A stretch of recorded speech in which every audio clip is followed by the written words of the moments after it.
At the border of Chad and Sudan, in the town of Adre, a humanitarian disaster is unfolding, says the United Nations. 500,000 Sudanese refugees are living in makeshift tents, hungry, tired, and in shock.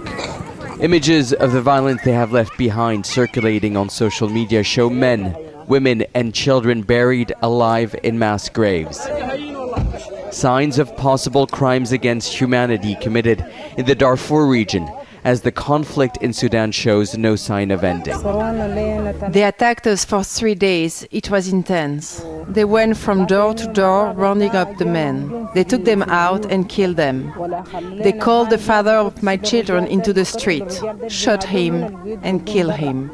They took everything away from us, and I have nothing to take care of my children. We have no choice but to flee to Chad. More Sudanese have fled to Chad in the past 6 months than in the past 20 years. Most are from the Darfur region. They walk for days without food and water. According to the UN, 90% of the new arrivals show signs of malnutrition. Aid agencies say they are overwhelmed and underfunded. The Chadians, they have already shared whatever they could share. They can't share anymore. They even need assistance themselves.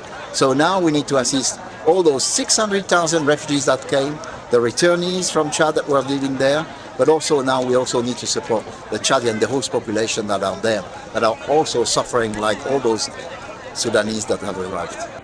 The World Food Programme says it has barely enough funding for the next 3 months. And yet Chad is hosting more than 1 million refugees, one of the largest and fastest growing populations in Africa.